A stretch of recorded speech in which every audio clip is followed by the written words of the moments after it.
दोस्तों, आपकी कामयाबी आपके घर में सुख शांति लेकर आती है।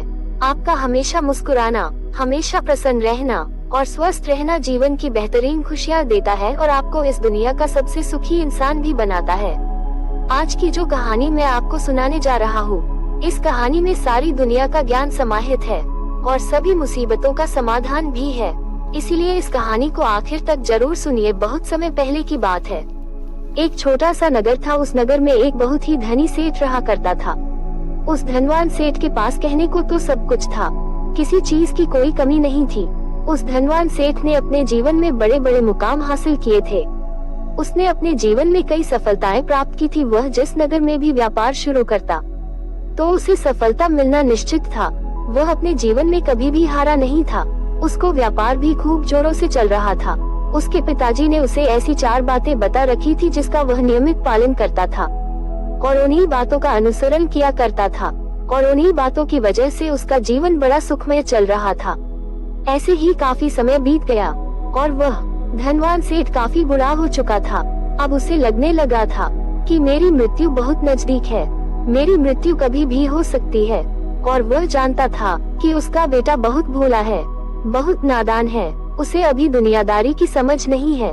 इसलिए उसने अपने बेटे को अपने पास बुलाया और अपने बेटे से कहा कि बेटा, मैंने अपने पिताजी से 4 बातें सीखी थी और उन्हीं बातों को मैंने अपने जीवन में उतारा। उन्हीं के अनुसरण की वजह से आज मैं अपने जीवन में इतना सफल हो पाया, अपना जीवन सुखपूर्वक बिता रहा हूँ। उन्हीं बातों के कारण आज मैं इतना संतुष्ट हूँ और इतना धनवान सेठ हूँ। न ही मुझे कभी कोई बीमारी हुई और न ही कभी कोई धन की कमी हुई।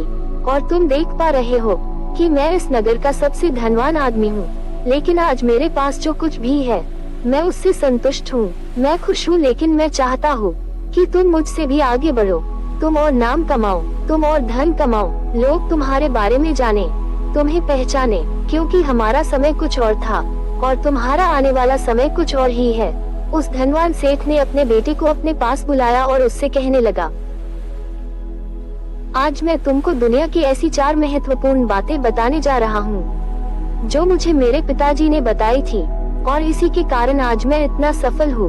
यदि तुमने इन बातों को अपने जीवन में उतार लिया, इनका नियमित तौर पर पालन किया, इनका अनुसरण किया, तो तुम भी अपने जीवन में बहुत धनवान बन जाओगे, अपने जीवन को बहुत सुखपूर्वक बिताओगे। इन बातों का पालन करने से न तो तुम्हारे घर परिवार में कोई दुख आएगा और न ही तुम्हारे व्यापार में कोई परेशानी उत्पन्न होगी। इतना कहकर धनवान सेठ ने अपने बेटे को 4 बातें बताना शुरू कर दी। वो कहता है कि बेटा, सबसे पहली बात है काम पर छांव में जाना और छांव में आना। दूसरी बात, अपने घर के चारों तरफ चमड़े की बाड़ रखना। तीसरी बात, हमेशा खाने को मीठा करके खाना। और चौथी बात, अपनी पत्नी को हमेशा बांध कर रखना।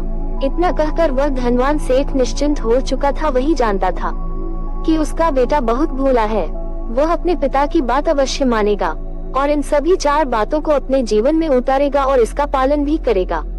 देखते देखते कुछ महीने बीत गए और फिर एक दिन धनवान सेठ मृत्यु को प्राप्त हो गया। अपने पिता की मृत्यु के बाद उस धनवान सेठ के बेटे ने उन सभी 4 बातों को एक कागज पर लिख लिया ताकि वो उन्हें भूल न जाएं, और उन्हीं बातों को वह अपने जीवन में उतारने लगा। उन 4 बातों का पालन करने लगा।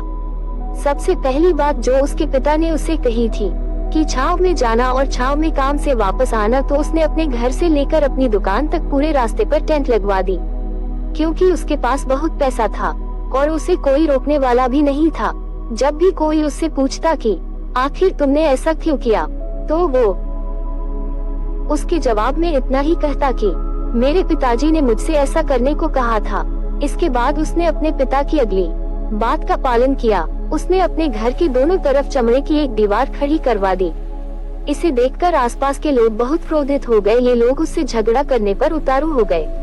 कई लोगों ने तो उसे यहाँ तक कह दिया कि आखिर तुमने ऐसा क्यों किया, चमड़े की बाड़ तुमने क्यों खड़ी करवा दी, चमड़े से बदबू आती है और इससे हमें तकलीफ होती है, आज ही निकलवा दो। लेकिन कोई भी उसका कुछ भी नहीं बिगाड़ सका, क्योंकि उसके पास बहुत पैसा था। इसीलिए कोई भी व्यक्ति ज्यादा समय तक उसका विरोध नहीं कर सका। उसने अपना पक्का मन बना लिया था कि वो अपने पिताजी की सभी बातों को पूरी तरह से मानेगा, दिल से उनका पालन करेगा।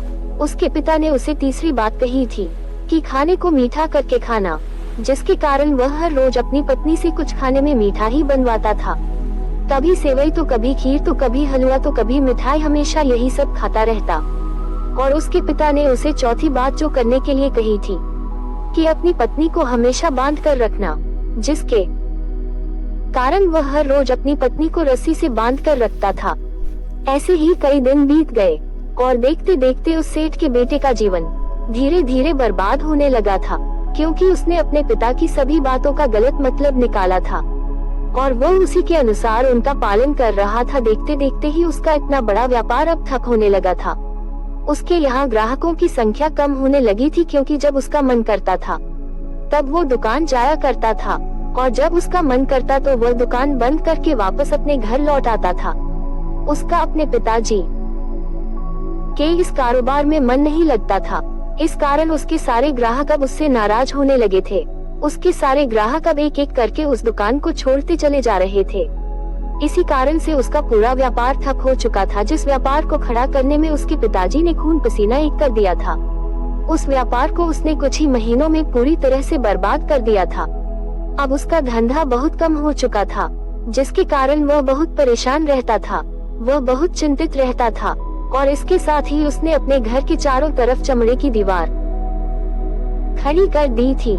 इस कारण से आसपास बहुत गंदी बदबू फैल चुकी थी, इसलिए जो भी उसके आसपास रहते थे उन सभी ने अपना घर छोड़कर कहीं और बसेरा बना लिया था।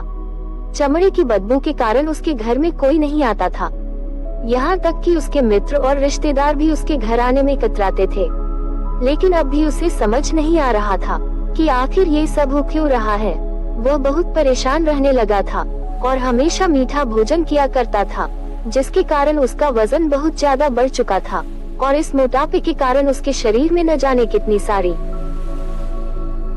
बीमारियों ने अपना घर बना लिया था। आए दिन उसके घर में चिकित्सक आने लगे। इन्हीं कारणों से उसका पैसा इन चीजों में बर्बाद होने लगा और अपने पिता की चौथी बात जो उसने मानी थी वो थी अपनी पत्नी को बांध कर रखना, जिसकी वजह से उसकी पत्नी उससे नाराज हो गई और वह घर छोड़कर अपने मायके लौट गई। उसने अपनी पत्नी को मनाने की बहुत कोशिश की, तरह तरह के उपाय किए, लेकिन उसकी पत्नी बिल्कुल नहीं मानी। और वैसे भी कोई भी व्यक्ति ऐसे आदमी के साथ क्यों रहना चाहेगा जो बेवजह ही उसे बांध कर रखता हो। देखते देखते अब उस सेठ के बेटे का पूरा जीवन बर्बाद हो चुका था। न ही उसके पास व्यापार बचा था, न ही धन बचा था, न ही उसकी पत्नी और न ही रिश्तेदार जो पैसों के लिए उसके पास घूमा करते थे। और अब उसकी तबीयत भी ठीक नहीं रहती थी, जिसके कारण वह बहुत चिंतित रहने लगा था, बहुत परेशान रहने लगा था। उसे ये सब समझ नहीं आ रहा था कि आखिर ये हो क्या रहा है और क्यों हो रहा है।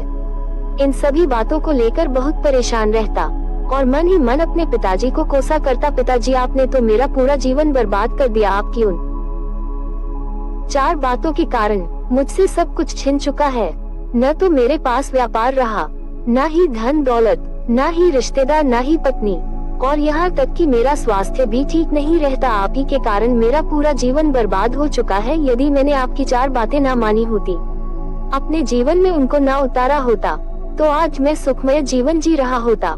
आपकी इन 4 बातों पर चलकर मुझे क्या मिला? मैंने एक आज्ञाकारी बेटे की तरह आपकी सारी बातें भली भांति मानी, उन पर यकीन किया, उनका पालन किया। लेकिन मैं ही मूर्ख था जो मैंने आपकी सारी बातों पर अंधविश्वास कर लिया। इतना कहकर वह फूट फूट कर रोने लगा। तभी उसे एक दिन पता चला कि उसके पास के नगर में एक साधु आए हुए हैं और वह साधु सभी समस्याओं का हल बताते हैं, चाहे फिर वो कैसी भी समस्या हो। उस सन्यासी झट से उसका हल बता देते हैं। इसीलिए उसने सोचा कि चलो एक बार मिलकर देखता हूँ, हो सकता है कि मेरी भी समस्या का समाधान मुझे मिल जाए। इसी आशा के साथ वह उन साधु के पास पहुंचा। वहां पहुंचकर वो सीधा उनके चरणों में जा गिरा और जोर जोर से रोने लगा। वे कहने लगा कि गुरुवर, अब आप ही मुझे बचा सकते हैं। मेरे पिताजी ने मेरा पूरा जीवन बर्बाद कर दिया। आज मेरी जो भी हालत है वो सब मेरे पिताजी के कारण ही है। मेरे पिताजी ने मुझे जैसा कहा था मैंने वैसा ही किया। हमेशा एक अच्छे बेटी की तरह उनकी सारी बातें मानी, अपने सारे फर्ज निभाए। और देखिए मेरे पिताजी ने मेरे साथ क्या किया। मरते मरते भी वो मुझे गलत बात सिखा गए। उसका खामियाजा मुझे अब तक भुगतना पड़ रहा है, क्योंकि मैंने उनकी बातों को अपने जीवन में उतारा, उनका पालन किया, और देखिए आज मेरे साथ क्या हो गया। मेरा पूरा जीवन बर्बाद हो चुका है। लेकिन मैं अब तक ये नहीं समझ पाया कि पिताजी ने मेरे साथ ऐसा क्यों किया। क्या मैंने उनके साथ कुछ गलत किया था? इतना कहकर वह उन साधु के सामने और जोर जोर से रोने लगा था। तभी वो सन्यासी और सेठ के बेटे से कहते हैं कि बेटा चुप हो जाओ, पहले मुझे सारी बात बताओ। आखिर तुम्हारे साथ हुआ क्या है? तुम आखिर क्यों रो रहे हो? तुम्हारी इस परेशानी का कारण क्या है? सन्यासी के पूछने पर सेठ के बेटे ने एक पर्ची उनके हाथ में रख दी कि उसके पिता ने मृत्यु के पहले लिखवाई थी, जिसमें उन सारी 4 बातों का उल्लेख किया गया था। उस सन्यासी ने पर्ची ली और उसे पढ़ने लगे, और उन्होंने जैसे ही उसे पढ़ा वो जोर जोर से हंसने लगे, और वो सेठ के बेटे से कहने लगे, तुम्हारे पिता ने तुम्हें दुनिया की सबसे बड़ी सीख दी, सबसे बड़ा ज्ञान दिया, लेकिन तुम उसे समझ नहीं पाए, तुम उसका सही से पालन नहीं कर पाए, और कहते हो कि तुम्हारे पिता ने तुम्हें गलत बातें सिखाई है। तुम्हारे पिताजी ने तो तुम्हारी परीक्षा ले रहे थे, तुम उनकी बातों का सही मतलब निकाल पाते हो कि नहीं? यदि वह चाहते तो इसका मतलब तुम्हें अच्छी तरह से बता सकते थे, लेकिन वह चाहते थे तुम इन बातों का मतलब खुद से जानो, खुद से समझो कि इन बातों का मतलब क्या है। लेकिन अब तो प्रतीत होता है कि मानो तुम्हारी बुद्धि बिल्कुल भ्रष्ट हो चुकी है। तुमसे बड़ा मूर्ख मैंने आज तक नहीं देखा। जिसके पास दुनिया का इतना बड़ा ज्ञान हो, वो इतना मूर्ख कैसे हो सकता है? तुम्हारे पास कोई ज्ञान नहीं है, तुमने कोई भी ज्ञान अर्जित नहीं किया। अगर तुम इन बातों का सही मतलब समझ चुके होते तो तुम अपने जीवन में अपने पिता की तरह ही सफल होते, खुश होते, और तुम्हारा जीवन सुखपूर्वक बीत रहा होता। लेकिन तुम इतने बड़े मूर्ख हो कि तुमने अपने पिता की बातों का गलत मतलब निकाल लिया। इन बातों के मतलब के बारे में तुमने सोचा ही नहीं। उन्होंने जैसा कहा तुमने वैसा ही करना शुरू कर दिया। यदि तुम्हें इन बातों का मतलब पता नहीं चल रहा था तो तुम किसी ज्ञानी आदमी से मिल सकते थे। जैसा तुमने अपने पिता की इन बातों को समझा है, इसका मतलब वैसा नहीं है। इस पर उस धनवान सेठ का बेटा पूछता है कि गुरुवर आप कहना क्या चाहते हैं? क्या मैं अपने पिता की बातों को सही से समझ नहीं सका? और वैसे भी इसमें समझने लायक है क्या? उन्होंने तो सब कुछ साफ साफ बताया था, और मैंने तो उन्हें अपने जीवन में इसी तरह से उतारा था। तो फिर मैंने गलत क्या किया? इस पर वह सन्यासी एक बार फिर से मुस्कुराने लगे और उस सेठ के बेटे से कहते हैं, बेटा ये जो बातें लिखी गई हैं, इन बातों के पीछे एक गहरा मतलब छुपा हुआ है जिसे तुम समझ नहीं पाए। इसी कारण तुमने मूर्खता कर दी, और इसी कारण तुमने अपना पूरा जीवन बर्बाद कर लिया। लेकिन अब भी कुछ नहीं बिगड़ा, अब भी तुम्हारे पास बहुत समय है। यदि तुम चाहो तो अब से मेहनत करके अपने पूरे जीवन को बदल सकते हो। सेठ का बेटा हक्का बक्का होकर सन्यासी की बातें सुन रहा था। उसके मन में उथल पुथल मची हुई थी। उसने झट से पूछा कि कृपया करके मुझे उन 4 बातों का मतलब समझाए। आखिर उन बातों का क्या मतलब है? इस पर वो सन्यासी सेठ के बेटे से कहते हैं कि तुम्हारे पिताजी ने जो पहली बात कही थी कि काम पर छांव में जाना और छांव में आना, इसका मतलब यह है कि सूर्य निकलने से पहले दुकान पर पहुंच जाना और सूर्यास्त होने के बाद वापस घर आना, जिससे तुम दुकान पर अधिक से अधिक समय लगा पाओगे। तुम उस काम को अच्छी तरह से समझ पाओगे, उस काम को अच्छी तरह से कर पाओगे। लेकिन तुमने तो इसका मतलब ही बदल दिया। तुमने तो अपने घर से लेकर दुकान तक ऐसा टेंट लगवा दिया जिससे तुम छांव में आ सको और छांव में ही जा सको। अब तुम ही बताओ कि क्या तुमने अपने पिताजी की बातों का सही मतलब समझा था? ये सुनकर सेठ का बेटा और जोर से रोने लगा और कहने लगा कि हे गुरुवर, मेरी ही गलती थी। मैंने अपने पिताजी की बातों का गलत मतलब निकाला और इसी कारण से आज मैं पूरी तरह से बर्बाद हो चुका हूँ। मैं ही सबसे बड़ा मूर्ख था। मेरे पिताजी ने तो मुझे इतना महत्वपूर्ण ज्ञान दिया था, लेकिन मैं उस हीरे को पत्थर समझ बैठा। आगे सेठ का बेटा उन गुरुवर से कहता है कि हे गुरुवर, और दूसरी बात क्या है? उसका अर्थ क्या है? वो सन्यासी दूसरी बात का अर्थ समझाते हुए कहते हैं कि चमड़े की बाड़ बनवाने का अर्थ है कि तुम अपने घर में कुत्ता या बिल्ली पालना। जब तुम अपने घर में कुत्ता या बिल्ली पाल लोगे तो तुम्हारे घर के चारों ओर से रक्षा करेगा, जिससे तुम्हारे धन दौलत पूरी तरह से सुरक्षित रहेगी और वो तुम्हें तुम्हारे दुश्मनों से भी बचाएगा और तुम बेफिक्र होकर दुकान पर मन लगाकर काम कर सकोगे। चमड़े के बार बनवाने का असली मतलब यही है, लेकिन तुमने तो चमड़े की बार बनवाने का मतलब कुछ और ही निकाल लिया। तुमने तो अपने घर के चारों ओर चमड़े की दीवार खड़ी कर दी, जिसके कारण आसपास बहुत गंदगी फैल चुकी थी। तुम्हारे आसपास के पड़ोसी भी इससे तंग आकर अपना घर छोड़कर कहीं और चले गए। यहाँ तक कि तुम्हारे मित्र, तुम्हारे सगे संबंधी भी उस बदबू के कारण तुम्हारे घर आने से कतराने लगे। और अब हाल ये हो चुका है कि न तो तुम्हारे घर कोई आता है और न ही जाता है, और इसी कारण लोग तुम्हें नापसंद करने लगे, और तुम्हारी बर्बादी का ये बहुत बड़ा कारण है। सेठ का बेटा आगे कहता है कि गुरुवर, ये सब तो ठीक है, लेकिन ये खाने को मीठा करके खाना, इसका मतलब क्या है? मैंने तो अपने पिता की बातों के कहे अनुसार हर रोज मीठा खाना खाया, और अब देखिए मेरा वजन कितना बढ़ चुका है, जिसके कारण मुझे अनेक प्रकार की बीमारियों ने घेर लिया है।